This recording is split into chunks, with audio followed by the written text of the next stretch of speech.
What if I told you you could buy a toilet that produces more waste on top of your waste? What if I told you it costs $1.20 to $1.50 every time you flush that toilet? Why does it cost money, you ask? Well, you have to buy inserts, also known as flushes, from the company that makes the toilet. And those eventually run out and you need a new insert. What if I told you sometimes you accidentally flush the toilet and waste a flush? Al, can you grab me the sleeping bag under the bed? Yeah, hang on.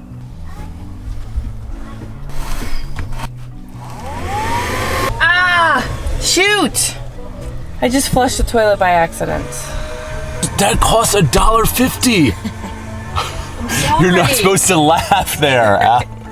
Oh yeah, and what if I told you this toilet was one of the most expensive portable RV camping van toilets on the market? Sprint Slow fam, what's happening? We're gonna show you how a dry flush toilet works, what we think of it, and if we will buy it again. Now, all of the things I said in the intro are completely true, even though it was meant to be kind of funny.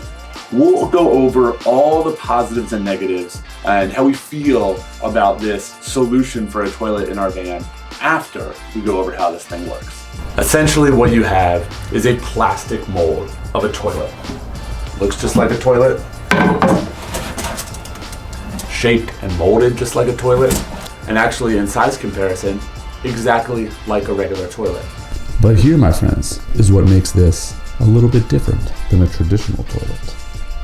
This plastic insert piece is what houses the waste, spins around and sucks it down.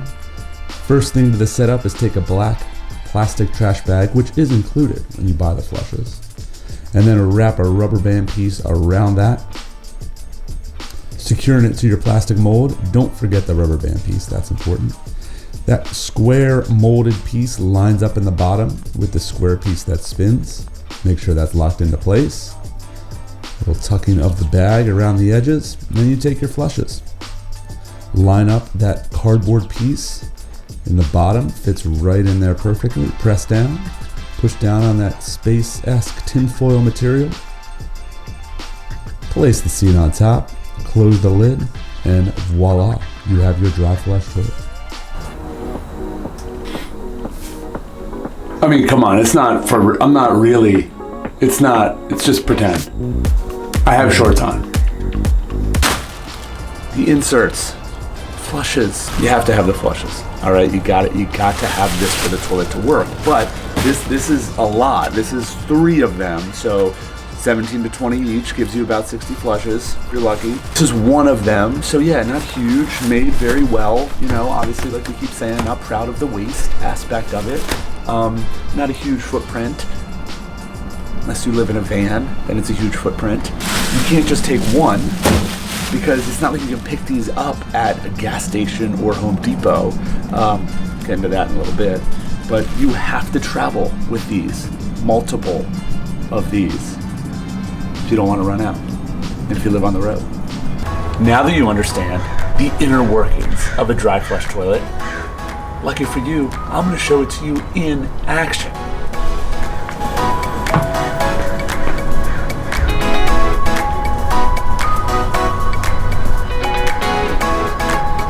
It's not for real. You didn't really think. You guys are all smart. You understand how that part of the process works. So what you just saw drop in was some lemon juice, candy wrappers, and paper towels. You can use your imagination. Wanted to give you the full effect. Now, I wouldn't waste a flush on just anyone, but for you, the viewer, who has stayed tuned this long, just to check out the ins and outs, the functionality, and the use of a dry flush toilet, well, I'm happy to use a flush on you.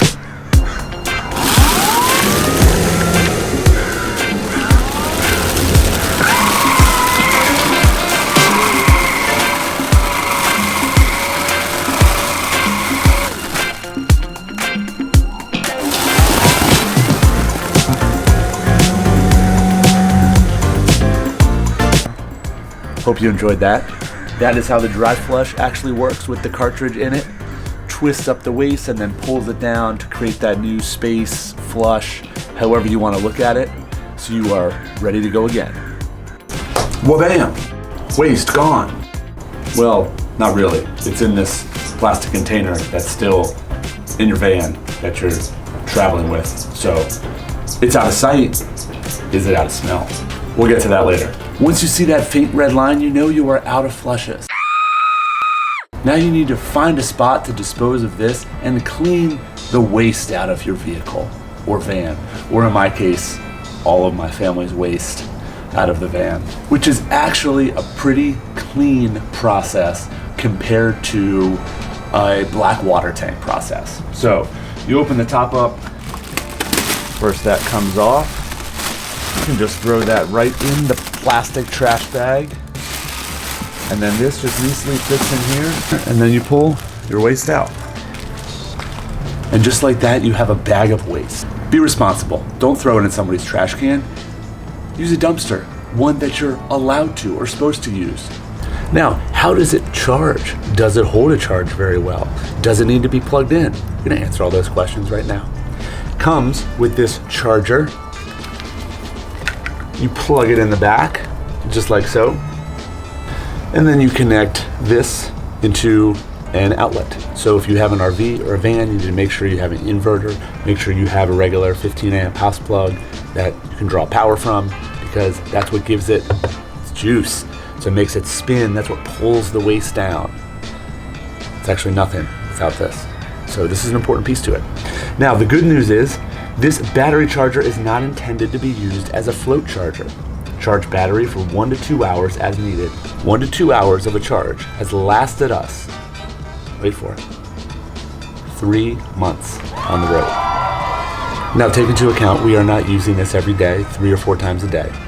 We are using 17 to 20 flushes over the period of a month or so it's not getting a ton of use, but it is awesome that the charge lasts that long. If you had to plug this in every time you put a new insert in, that would be a pain. So kudos to Laveo for locking in the length of the charge. All right, now that you understand how the portable dry flush toilet works, let's get into a few things. We are not at all proud about how much waste this toilet uses, meaning the plastic inserts, the kind of space-looking tinfoil styrofoam thing that crumbles up inside, and the fact that you're producing more waste seemingly and putting it in a dumpster, some of that being biodegradable, but a big chunk of it not being. For us, 17 to 20 flushes lasts about a month. How do you have that last a month, you ask? Well, we hold it.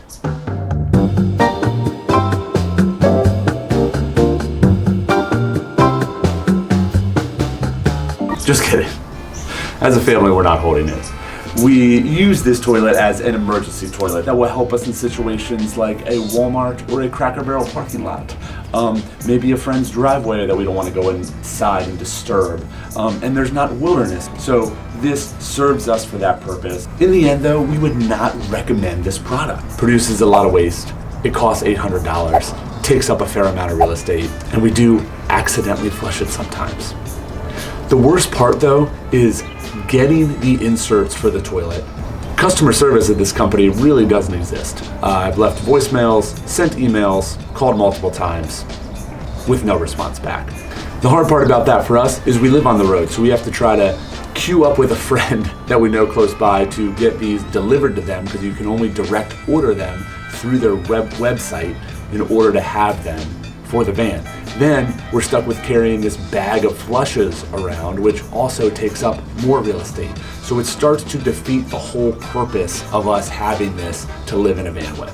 However, the other options like a composting toilet and a cassette toilet have their issues also, like drilling a hole in the bottom of a van for a composting toilet or finding dump stations to appropriately dispose of the cassette toilet. But if you are in an RV or a van or a travel situation where you want a self-contained toilet and you don't have a black water system in your vehicle, this is probably a decent solution. It's gonna have its drawbacks just like the other ones. It just depends on what you want to sacrifice. If we missed anything, drop a comment below. I can only imagine what some people might have to say about this option, but just know we're doing our best to try to get by living in a van as a family of 4.